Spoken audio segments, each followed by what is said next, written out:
after the pub crawl. I'm here to talk about establishing a successful security metrics program. Is the cameras are on? Everything's rolling?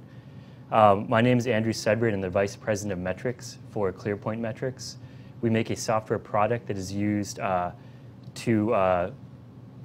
automate security metrics programs and communicate the results in the forms of scorecards. And I'm here today to talk about and share all the lessons that we've learned about establishing a successful security metrics program in an organization. So there's not really a big secret to this. I'll tell you the answer right now is that what you want to do to create a successful security metrics program is to create metrics that are tied directly to business goals. Otherwise, they're not particularly relevant to your business audiences, nor are they particularly useful. Just security metrics for their own sake, just tracking cool numbers and data is kind of interesting, but doesn't matter to the business unless it's tied to something that they're actually trying to accomplish. The second big thing is to make sure that you communicate in terms that are understandable. So not things like we blocked 922 viruses, but things like all of the systems that we use for critical delivery of our services have twice as many vulnerabilities as the ones that we use to check our email on. And the final thing is you need to provide regular and repeated communications. You need to have metrics programs that occur regularly, say every week, every month, and so forth, so you can actually see what happens as you make decisions and actually close a feedback loop between activities and results. So this is what we're going to talk. These are the things we're going to talk about to get to that successful program. The first thing is, I'm going to talk a little bit about why organizations actually want security metrics. I'll give you some findings that we've done in a survey of, with 100 CISOs about where they are with metrics today. And then I'll go through my process for establishing a successful metrics program, and I'll reiterate the critical lessons that you hopefully will have learned at the end of this. So let's talk a little bit about security metrics. It's pretty much a hot topic right now. Everyone's sort of heard a lot about it. There's some fantastic books written by people with names like mine out there. And these are the types of things that we're talking about. So these right here are fairly technical indicators, but there's something that's a little bit different about them that I want to point out to make sure we're all on the same page with what a metric is. It's not strictly speaking just a measurement. It's a measurement about something with some kind of context or analysis built into it.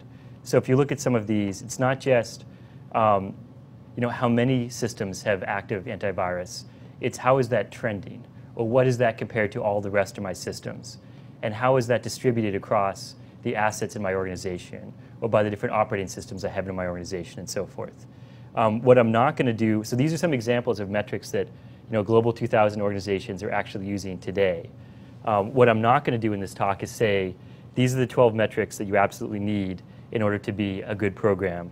What I'm going to talk about is how you can use metrics like these to successfully communicate the state and trends and changes in your security programs, how that relates to the business, and what you should actually do next, and how you communicate that up and out of IT departments. So why do companies want security metrics? I mean, these are the things that they want them for. They are trying to figure out what's happening, are they doing enough, and what should they do next? And these things, so basically, every day management's faced with decisions around how to allocate resources, whether or not they should change various parts of their business, whether or not they should enter new businesses, and whether or not they are complying with various regulatory regimes and so forth. And these questions are not just purely academic things that you'd like to know or would be really nice to know. All of the answers to these kinds of questions have real impact on where you invest your time, your money, your people, technologies, and whether or not you can actually successfully execute the business plans that you have in mind. And furthermore, these questions are being answered implicitly every day by what the organization does on a day-to-day basis, whether or not they hire new people, whether or not they buy various software packages, and so forth. And so ideally, security managers generally have a difficult time justifying what they think should happen in an organization, what changes ought to be made, because generally they're doing this without any real evidence. It's just their gut instinct. And so with sort of data to back up your qualitative assessments, you really can start to interact successfully with the business side of things and not just wait and rely on a BBE or a big bad event to actually bring together business and security in an organization. So we went out and we sort of confirmed these thoughts by interviewing well over 100 CISOs in a variety of organizations and came up with, found out a couple of things, such as, basically all companies want metrics. Some companies are actually producing metrics right now, and most companies could really use help making effective use of metrics. And you can see some of the details. The slides, I presume, will be distributed after the fact. But there's the who, the why, the what, the when, the where, and the how of security metrics. I'll give you a couple of highlights here. The what is the primary driver for why they want metrics is, like I mentioned, to basically integrate and align security with business objectives. So they want to know, if we take these business actions, if we open our network to outsourcers, if we integrate our business operations with these other third parties, if we start these online services, will they be secure, will they be safe? Will we be able to enable the security we need to accomplish our business goals? A lot of these things are based, if you look at the what column, around relatively bread and butter security things, such as access control, such as vulnerability management, such as patching. An additional driver is, of course, compliance reporting. There's a lot of new things, SOX especially, PCI, that are requiring people to sort of report on a regular basis. And so being able to do that more easily would be a nice thing. And when they do produce these metrics, generally these are being produced. This is not NOC and SOC type of stuff. This isn't real-time metrics where I'm seeing graphs and bars and alerts go flashing off all the time. This is management timescale stuff. This is daily, weekly, monthly metrics that are used to actually make decisions around who they hire, how they organize themselves, and what they buy. Generally, most of these organizations can actually use help making these programs effective. What they're actually doing generally is cutting and pasting from consoles into Excel and trying to use that as the means by which they actually deliver their security metrics to the organization. And left to those devices, you won't have a particularly effective program, and I'll go through why all of that's the case later on. I'm going to start with an example of a clear example of why security metric would really help impact an organization. So you've probably all seen this before. This is from that fantastic Windows or Vulnerability article that was published a number of years ago that went out and took a look globally at intrusions based on known exploits, and took a look at how the incidents of occurrence based on time from when it was the vulnerability was first discovered to when it was corrected and patches were released to when the exploit was scripted. And you can see, of course, there's a trend where all of the exploits happen quite some time after the vulnerability is first known about and about when it could have been patched. And from these kinds of metrics, all kinds of people like Dan Geer are coming up with fantastic ideas around fundamental relationships, about security processes, what that means for best practices, what they should be, how that's changing the underlying technologies, and how that should be all addressed. And all that stuff's fantastic, but that's still a little bit different than what we're talking about. We're talking about stuff that's very germane to a specific organization. For instance, if I go back to this first chart of the time series and when organizations or when intrusions occur, what I really want to know, given that I'm in this kind of world, is what should my strategy around patching be, and how should I view that whole security process? And if I had a metric like what's my mean time to patch from the patch release as it goes through all my internal testing processes, and we actually do the work of pushing patches out to all the different servers in my organization, how long does that take? If I'm this company, if I'm company A here, well, maybe I've got a good handle on this. I'm taking reasonable practices. I'm not going to get sued if something goes wrong. And maybe there's not much more I can do to defend myself in this particular manner. And if I want to, if I need to increase security, there's other things I'm going to need to do. Versus if I'm company B over here, well, clearly I've got a long way to go. And either I need to start investing time, money, and resources into improving my patching process, Or maybe, and then I need to see how that changes to see if my dollars are actually having an effect. Or maybe I need to abandon this as a method of defense entirely and just focus on repair and recovery instead, because I just obviously can't accomplish this particular task in a meaningful way. And then furthermore, assume that I'm a large organization, I'd really like to know where all the different parts of my organization fall, whether my retail stores are better and worse than my R&D labs, whether my critical systems are being patched faster or slower than my non-critical systems, and so forth. All of these have real implications on how I should manage my security processes and whether or not I'm going to be able to accomplish my business goals. If I can't keep my boxes patched that are used for an online business, then maybe that shouldn't be where I bet the future of my company. So to sum up, these are basically all of the drivers for security metrics. It's all the things I've mentioned. It's you need to be able to monitor progress toward goals to see if you're actually getting where you're trying to get to over time. You need to know where you should allocate your resources. You need to make sure that what you're doing relates to the business objectives and that you can sort of prove that you're able to support the business goals. And that you can do things like ensure that you're compliant with various regulatory regimes, whether that's PCI, whether that's SOX, and that you're applying best practices and taking reasonable steps with reasonable management oversight to manage your security practices. Now, I mentioned that some organizations are having some challenges around security metrics. And the reason that they're having issues are generally around these three things. They don't know what to measure, they don't know how to measure it successfully, and they don't know how to communicate it. This is really what it comes down to. And even the what to measure side isn't that they're not using these 12 magic metrics, but they're not measuring the right kinds of things in their organization. All that's very dependent on who you are and what you're trying to accomplish. And what they're actually doing generally when we see people with programs is they've actually got too much of the wrong kind of metrics.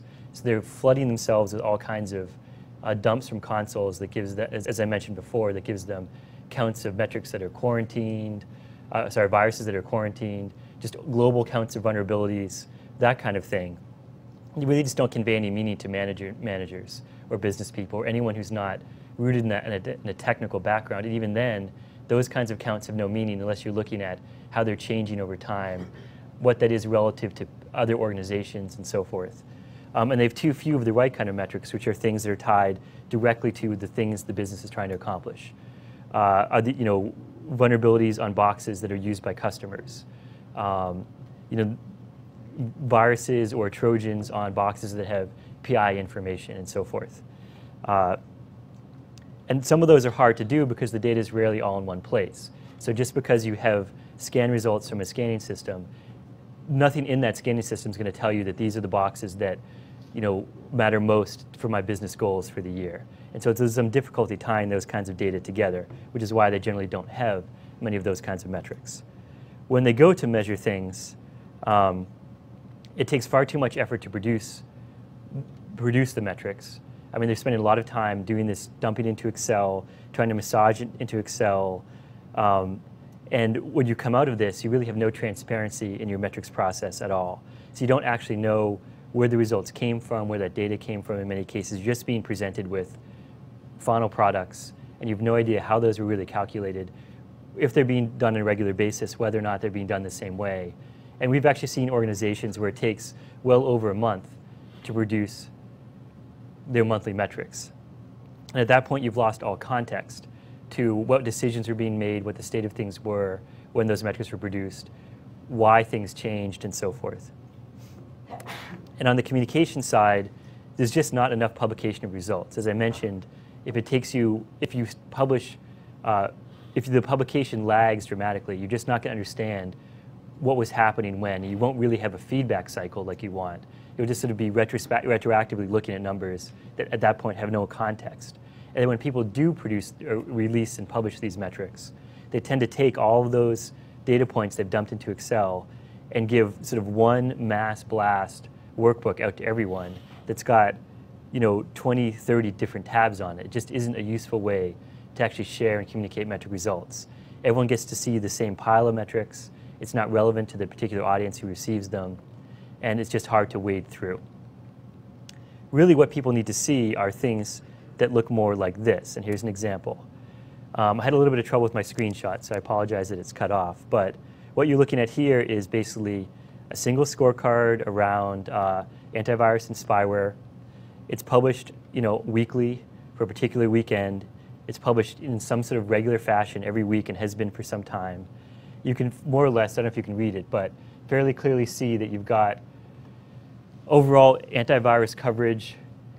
Green means that that's the percentage of my systems that are covered. Orange is where my agents are stale, so my coverage is suspect. And red is the percentage of my systems that don't have coverage. I have commentary in the blue from the particular owner of that security process, so we can enhance and explain to the business people, executives, board, whoever it might be, what it is that they're actually looking at and why that matters and how that matters and what they should be looking at. And down here, you can see that one of the things that this particular organization cared about a lot was the compliance regimes of the various servers. So here they're actually reporting some of this antivirus coverage information for this particular snapshot by the different regulations that apply to those servers, whether it be SOX or PCI and so forth. So those are some of the things that distinguish an effective program. Basically, it's relatively reasonably understandable metrics. They're actionable in the sense that you can see, these SOX boxes, I need to improve coverage there, or I'm going to be prevented from processing credit card transactions if these PCI boxes aren't changed, or I need to invest resources there. They're tied to the business context, and there's regular, repeatable production of the metrics themselves. And the way that you get to these kinds of scorecards is through the 7-step process. We're working really hard to make it 6 steps to increase the overall level of efficiency, but we're still at 7 right now. When we started to put these metrics in place, or metrics programs in place, we actually came across a series of 7 steps that was initially proposed by Shirley Payne in a Guide to Security Metrics that was published by SANS, which was a great start for us. We've modified the various steps based on our actual field experience, putting these programs into place, and we fleshed out a few of the areas.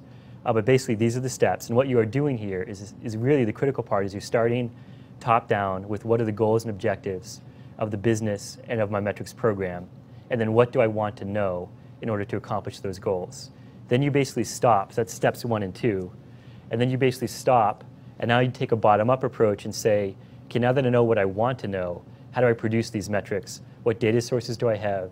Where do I not have data? How would I go about increasing my instrumentation and so forth? And then you worry about what should the format look like? How do I map this to what my managers expect to see? And then you worry about implementing the metrics, establishing baselines and targets, and bringing this all into a regular part of your management decision-making processes. And these steps are critical. Each one has a real purpose and an output that speaks to the critical things that are required for a security metrics program. By defining the goals and objectives, you make these immediately useful. You make them really interesting to business people because they're tied to things they're actually trying to accomplish. You make sure that you're producing the right types of answers for the managers. You figure out what you can actually produce now and how you can make things better over time. With step 4, you're actually making sure that each audience will get metrics that are relevant to what their piece of the puzzle. And then, of course, you make sure you have regular production. You can establish goals to really drive operational change and make this part of your overall governance, regulatory, and compliance processes. So I'm going to go through each one of these steps to sort of give you some key things you need to do in every one to make sure that you're getting things, you will be effective when you go to do this at your own organizations. The critical part with defining goals and objectives is to make sure that these are tied to business goals. Not just goals of your security department, like, geez, we'd really like to have this kind of deep packet inspection by the end of the year. But why does that matter to the business? Because we want to have this kind of new online service, or have this type of outside access to our networks and so forth. I'll go through some examples. I'll sort of walk through an example through these 7 steps. But really, this establishes a whole new paradigm for communicating with business people from security by keeping it tied to the kinds of things that they care about. When you go to figure out what you need to know, the way I do this is to walk through the decision-making processes that your audience is going to face, and do this in essentially English language sentences. So when you're done with this, you basically have a list of the questions you want answers for. You can then prioritize your information goals by actually even doing first order approximations of what would the value to knowing the answer to this question be. And then finally, you develop these metrics models, where basically what I do is I take all the questions on the left side of the page, I list all the systems that I know exist in my organization, and I throw them into different buckets. And by the time I'm done, I can see where it looks like I have data for metrics and where I don't have anything. And then I can actually sort of create a roadmap on how to increase my instrumentation level based on that prioritization of my information needs that I've done in step 2. So let's walk through an individual example. So this is going to be a little bit quick because there's sort of a broad range of stuff I want to cover, but hopefully this will give you sort of a more clear idea. So let's assume my business goal is to deliver online services. And so I've got some sort of, that's filtered down to an IT initiative, which is basically to protect the infrastructure and minimize disruptions to service. And what that means in a near-term goals for my security team is that we need to make sure that we're doing these kinds of things. So let's take a look at the sort of AV malware slice. You know, what are we doing to stop malware? What's the impact of the organization going to be? And what's that going to cost us? If I knew these kinds of things, I'd have some real information about go, no-go decisions for my business. So let's start. So this is my sort of 1 and 2 steps. Let's come up with some of these what these metrics would be. So on the first one, if are my systems protected against malware, I'd like to know things like, do I have AV installed and up to date? And I need to know that as the percentage of my systems. So I need to know, therefore, the number of systems and that have AV that's up to date and the total number of systems. And I can walk through each one of these questions this way and get down to what the metrics are. So this is a way that it's easier to understand what you want to measure rather than trying to just sort of list every security metric that you think has value. You're still doing it from this top-down context of what do you want to know. And on the impact on the organization side, you know, I'd like to know how many viruses still get through, assuming that I have defenses. How long does it take me to resolve those virus infections when they occur? And to know that, I need to know things like the duration of tickets, how much time does it take, how many tickets, what's the cost of my labor, and so forth. And now to find data sources, you know, I put all my questions on the left side, I throw all my data sources on the right, and they start to line up. And generally, you'd be surprised at how well they line up nicely. There's issues of granularity and resolution that we find when we go to do this in organizations where they do like to know a lot more about support tickets especially. Support tickets end up being very fuzzy, and so it's hard to capture some of that kinds of things in organizations. But you can also use things like estimates as a starting point and decide how you're going to create that roadmap that over time increases that level of instrumentation. Now, one important thing here that I'm going to spend some time talking about is so far these metrics look more or less like the standard security counts that I've been sort of railing against a little bit earlier. And what you need to do to these metrics is add dimensions that provide that business context. So this is really where you need to figure out how you're going to determine these answers by things like the organizational structure. So different divisions, departments, by types of users, by asset values, by what business services and applications those systems support, and whether or not they fall under different regulatory regimes, SOX, and so forth, as well as other things. And you can think there's sort of an endless list of ways in which you'd like to slice and dice data in an organization. This is really a key value-added step to security metrics and what most people are not really currently doing for a couple of reasons. One being it's a little bit tricky. You have to actually fuse different data silos together to do this. And generally, this is just not the way that security people tend to think, but this is definitely the way that business people think, and this is the way that things need to be reported to really help them understand what their risk really is and what actions need to be taken. So if I go back to this example we're working through, you know, what I'd like to add in this particular example is things like by the different divisions in my organization, since one of my divisions is going to be responsible or is entirely composed of this online service, and whether or not those systems have different compliance requirements, because I'm going to be taking processing online, or credit cards online, and so payment card industry data security standards come into play. And then when on the impact side, I need to see who in the organization is feeling this pain, so what groups are getting viruses, because if it's just sort of a bunch of random desktops that I don't care much about, that's a cost I can easily absorb. And then what does that compare to what I've actually budgeted?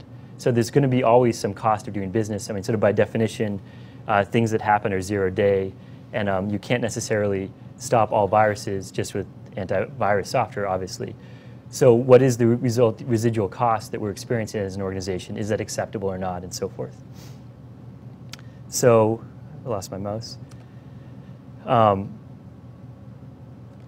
Right, so now that we've got those parts nailed down of what we want to measure, we now can figure out how we want to report this to the organization.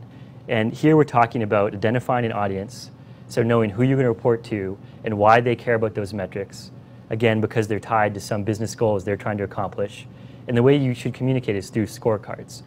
And scorecards, as we define them, basically, you assemble a series of metric results together to provide a complete picture. So I'm going to show you, antivirus coverage. I also need to show you what still got through, what are the resulting incidents that still got through. So I can start to actually tell a story around whether or not I should invest more or less, if those defenses matter or if they don't. If I just said, great, we've got 95% AV coverage, that's definitely not a complete story. And what still gets through? Does that matter if it gets through? What boxes are affected, and so forth?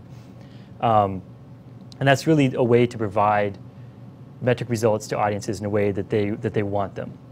And one other thing is that really you need to publish scorecards in both a format, a visual format, a layout, and so forth, and on a time schedule that maps with the existing management decision-making processes. So you want to enhance the meetings that they're already having with metric results, rather than trying to create this whole parallel stream of meetings just to talk about metrics.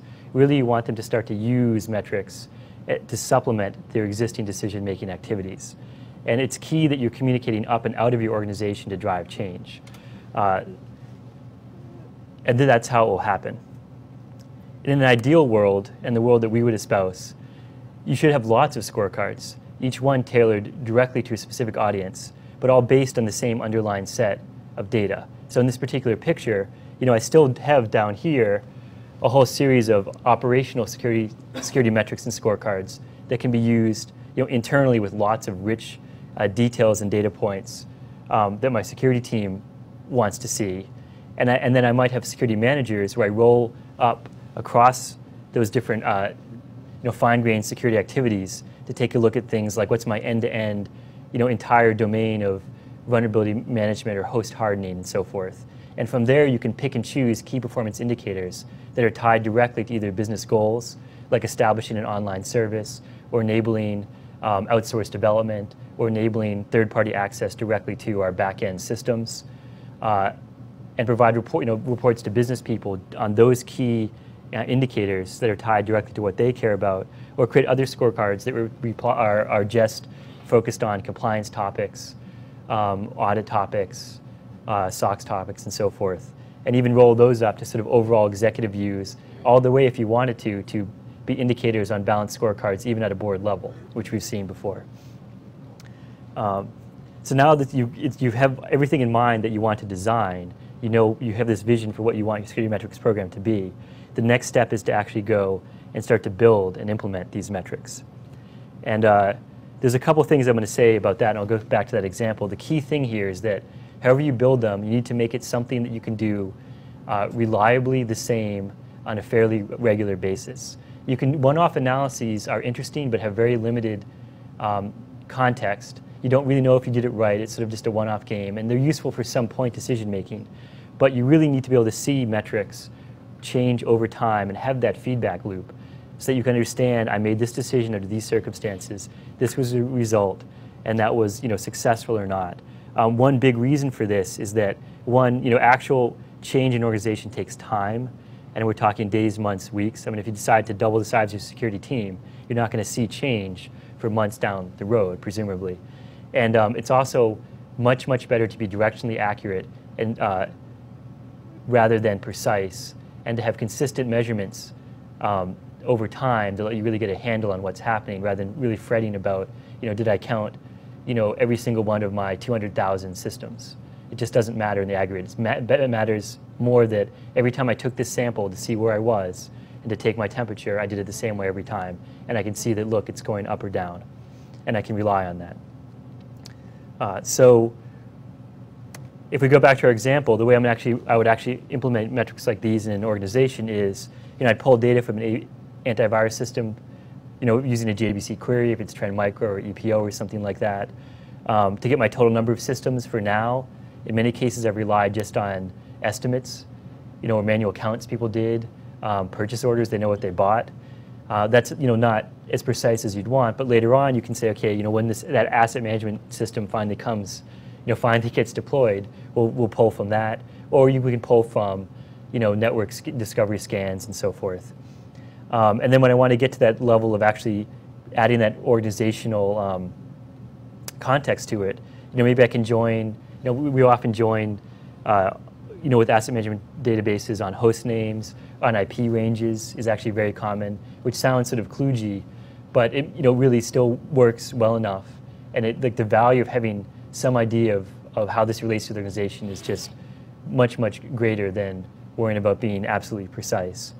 And for things like under compliance requirements, we'll just read a spreadsheet. In some cases, they've had PwC in, they've had auditors come in, they've produced some lists of here's the systems you care about.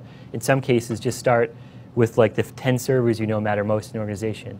That's your high value assets. Use that if you don't have a complicated scoring schema for your assets and so forth. Here's how we would do the impact side. Is basically we'd rely on trouble ticket systems. Maybe you want to create such a system if it doesn't already exist. In most cases, obviously it exists, but maybe the resolution isn't what you want. So you don't actually track durations on tickets. Basically, you open the ticket and then close it immediately once you've solved it, rather than opening the ticket, entering the time you've worked on, and so forth. Later on, you can maybe enhance the data collection part of your tickets to say how many machines did I work on, and so forth. And then you're parsing cost center codes, or even taking a look at who the reporter of the ticket was, and then going back to AD to figure out where they sit, parse their code to figure out where they sit in that organization. And for budgets and things like that, if you could do an extract to some kind of Oracle financials, or just, again, read data from a spreadsheet or a CSV file and just hard code it. I mean, some of these things, whether it's estimates of labor or whether it's budgets, those things are not changing that frequently. It's totally acceptable to use annual estimates or annual data points, quarterly data points, monthly data points. And then once you have this sort of regular repeated system in place, then you can start to establish benchmarks and critically targets. You need to establish targets and goals so you can actually start to drive a change over time. But you don't want to do that right away. You need to gain a little bit of exposure, understanding, and experience with the metrics you have. So first, put them in place, baseline where you are. Then you can have a meeting where everyone agrees this is what the business goal is. We need to get to these levels. We want to stay in these ranges. This is what red, yellow, green means to us. And then you can start to manage to those types of colors once you have that type of experience and regular measurement system in place. And then the next step is, or the final step, is to make this part of a formal management process. So really, things are going to change in your organization. Systems are going to change. The environment will change. The risks will change. The business goals will change. And you want to make sure that your metrics change with those. So you need to make sort of the metrics management process part of your existing management processes. So when you have your annual meeting where you say, these are our new business goals for 2009, you should also, as part of that meeting, decide what are the scorecards that we'd want to track our progress to those goals. It might not be in the same meeting, it might be in that sub-IT meeting or sub-security meeting you have after the fact, but it should be part of a regular reviewed lifecycle process.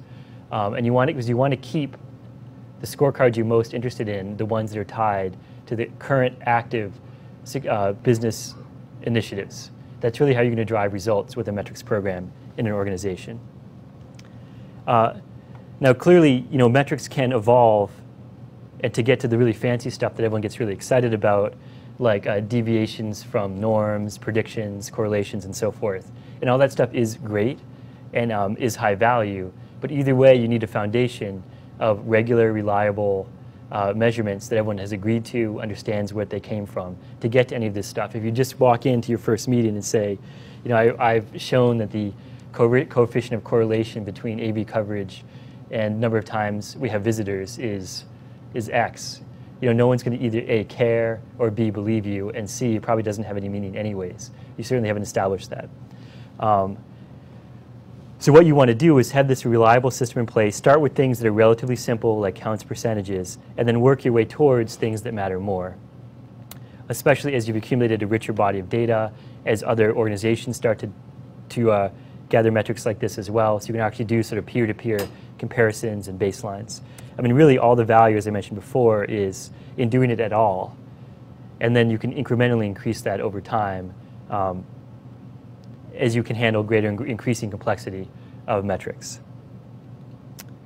So let me sort of get back to my example, which I'm going to show you that scorecard again that we talked about before. So that's basically how we would have produced a scorecard like this for AV coverage that has sort of compliance issues and showing you overall coverage and how that's trending over time. We also have, I have that impact scorecard here as well, and this is sort of a fancy one I want to spend a little bit of time on. So let me sort of blow this one up. This is a scorecard we made that shows the impact of malware on an organization, and there's a couple things here I want to point out. And everything I say is going to be in the slides. You'll see all these little boxes. But let me just walk through it myself for now, which is the first thing you might notice is that we have analysis and recommended actions right there at the top. So this is how a security individual is successfully communicating to management what should be done with a whole bunch of data to back up their assertions. It shows the current period, oops, my mouse is lost, the current period impact by department, where you're looking at, it's probably hard to read, but this particular organization did not want dollar costs, so everything's shown as full-time equivalent days, so person days of effort, which is a little bit esoteric, but it's a fairly sophisticated, numerically driven company, so that this is what we went with, even though I violate a little bit some of the simplicity guidelines I mentioned earlier. And that blue line is what they budgeted for, so they can see who's feeling the pain and is it greater or worse than they want it to be. Over here on the left, if I can find my mouse again, I'm taking a look at that malware impact on the organization over time, so I can see what got me to this current period state, and how did that compare overall to what I'd budgeted. In this case, the blue is the hard dollar cost of recovery, and the red is soft costs, where they've estimated lost productivity. And I'm actually not a huge fan of those kinds of numbers at this stage in metrics for most companies, but this is what they wanted, this is what they got. And down here, I've got two sets of indicators that let me understand where I got to those dollar costs, which is, is it a technical issue? So is it my coverage that's a problem? Do I not have sufficient coverage? And if my coverage dramatically changed, is it because the volume of my systems changed? So did I acquire a company, double the number of boxes I have under management, and therefore I got some coverage changes and impacts? Or is it a result of the process I use to respond to that residual pain that gets through my AV systems? So how many tickets am I responding to per resource in the organization? So do you need more resources there, and how long does it take them to fix it? So is the complexity of the repairs getting greater, or do I need to allocate more resources? And so hopefully this has given you an example of the key lessons that I've been trying to convey that are required for a successful security metrics program. One, start with near-term deliverables that are directly tied to business initiatives and goals to make them useful. And it's critical that as you're doing this, you have the end goal of communicating up and out in your organization. That's how you're going to drive change. And make sure the relevant scorecards for your audience that they can actually understand, with metrics they can understand, that are tied to things that they're aware of, such as the divisions that they think of, not data centers or asset groups, their customer base, and so forth. And that this is all done regularly as part of a repeatable system. So they can actually have that feedback loop from plan, execute, determine what happened, and then plan again. And again, communication is really what matters the most. The whole idea here is to use metrics to drive change in an organization. So you need to have scorecards that are tied directly to the goals you're trying to achieve. Communicate those effectively, and then you'll get the results that you're seeking. So I want to leave some time for questions now. I guess I'll ask the first one since I have the microphone. And that is, who here is actually using security metrics in their organization? Is anyone? Who? Yeah, go ahead. Just not related to what you're saying. Okay. As far as metrics go, you have evaluation forms that we'd love you to fill out before you Oh, right. I think they handed them out at the beginning. Okay. I'll do that now. Okay, sure. Any questions? Any general questions? Or what are you doing with metrics? Well, personally, me, I'm not. Okay, your organizations. They're basic. Do you think do they follow any of these kinds of guidelines, or are they basically just giving you a paste from?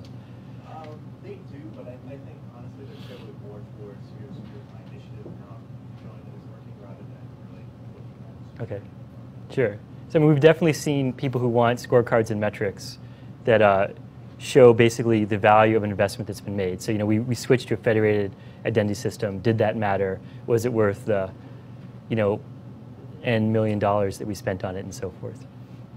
Anyone have any other questions?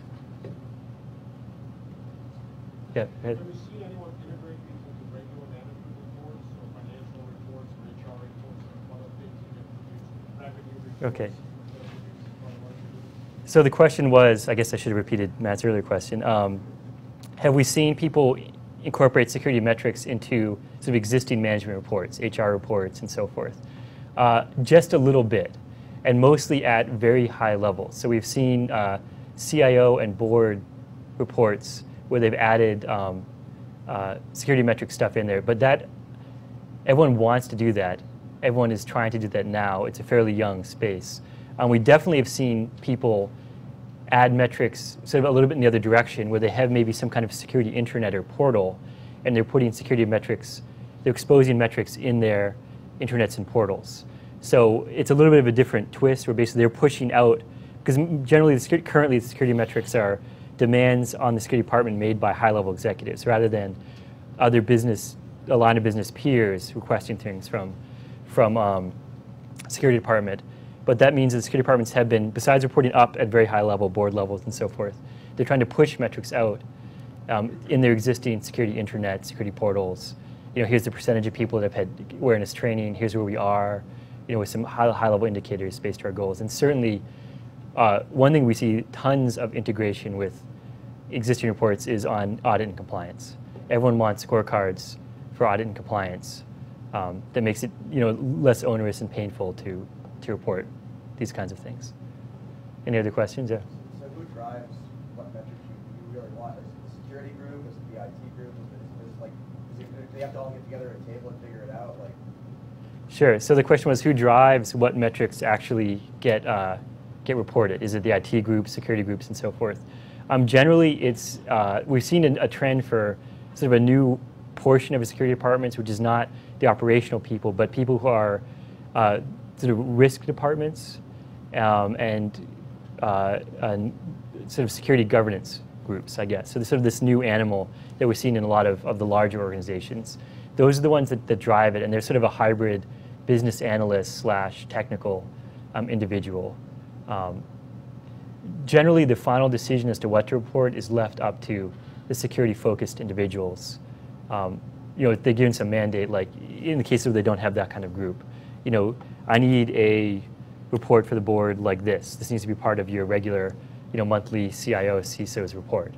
And then they'll turn around, it just gets turned around, the request gets passed down to the security individuals who ultimately end up making these decisions, which is one of the reasons why having a process like this we found to be very helpful. Oh, yeah, go ahead. What would be your guidance for organizations that don't have a clearly defined risk group or compliance group? Have you run into any organizations like that? So the question was, what's our advice for organizations that don't have a clearly defined risk or compliance group? I think that anyone can do it. I think that it's almost behooves security individuals to start to communicate this way, especially if they want to be effective.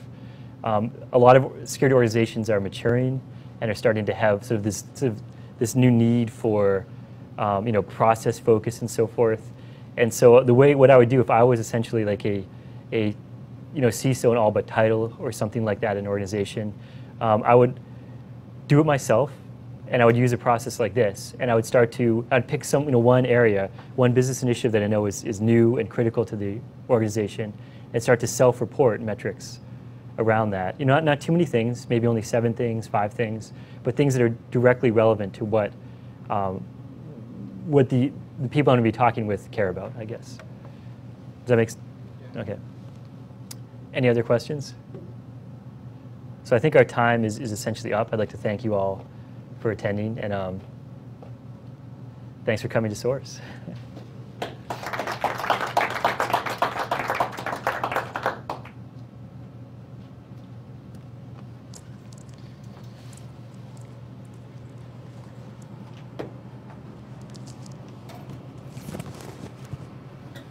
Leave that on the table. Even better if you could bring him the registration desk there. That'd be cool. Just looking around, I realized no one had them like that. I know. I've Did seen anybody it. even introduce you, or did you just start going? I just introduced myself. I was going to say, Andy, you probably know more about our metrics program than I do.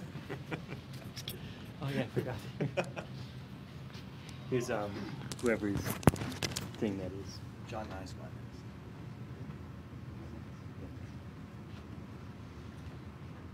So I don't have to wait for it.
Understand.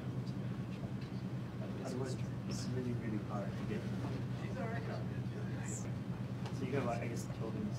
You guys are. Yeah, we are. We're affiliated with the Harvard Medical School. I know. I'm doing that. Research projects. Yeah. Yeah.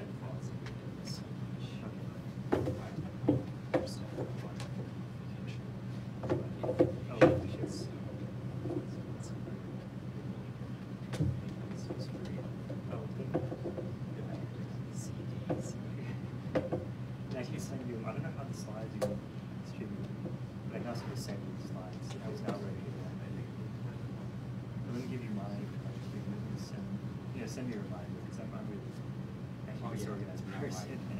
Yeah, no, I know how it is. It's not very long.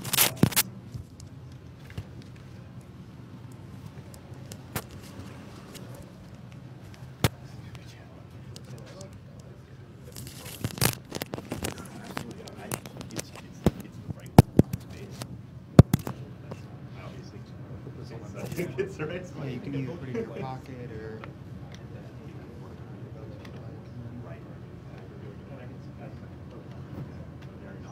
Pocket it is.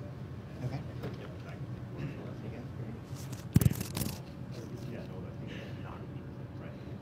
So no, I totally. Between your top and your Around there? Okay. I'll check the levels.